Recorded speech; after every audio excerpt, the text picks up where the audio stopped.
All right, weather-wise, we saw scattered showers and a few embedded thunderstorms moving across the area this afternoon as they work their way in from the Gulf of Mexico. Now, most of that starting to quiet down this evening. A few light, lingering showers trying to move through the area and also into southeastern Louisiana. But again, most of this will start to wind down through the rest of the night, but we will be left with the cloud cover heading into tomorrow morning. And just like we saw the last couple of mornings, patchy fog could be possible once again, especially again very early tomorrow morning.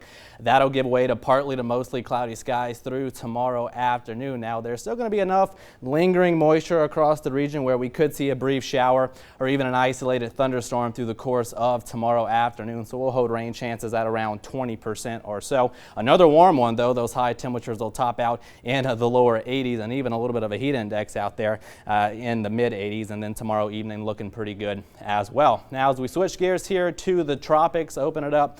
Of course, we continue to track Tropical Storm Eta continuing to really strengthen a little bit through the course of the day today as it nears landfall here in Cuba as a pretty moderate to strong tropical storm. Here's the 9 o'clock advisory. We got winds at 65 miles per hour.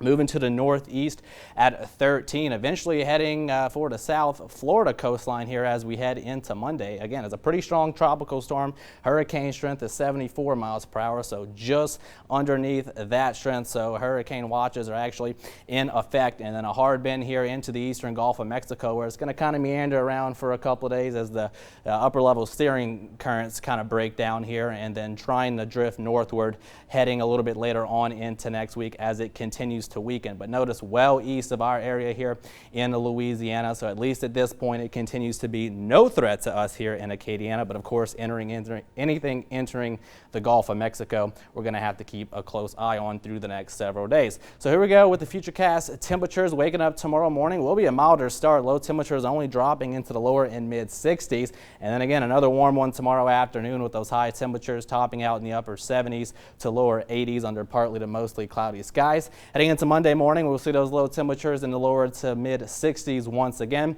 and then a bit more sunshine as we head throughout Monday afternoon, but again staying on the warmer side with those high temperatures back into the lower 80s. So pretty quiet night ahead. We'll see any lingering shower activity out there on the radar start to wind down. Low temperatures in the lower and mid 60s with some patchy fog developing by tomorrow morning, and then another warm one heading throughout Sunday afternoon with those high temperatures in the upper 70s to lower 80s, and we'll keep about a 20% chance to see an isolated shower or two through the course of your Sunday afternoon. Next 10 days, pretty quiet weather pattern here across Acadiana, but temperatures continuing to run above normal. They'll be in the lower 80s throughout the upcoming week, and then next front wouldn't look to arrive until next weekend. That'll do it for weather. We have much more coming up right after the break.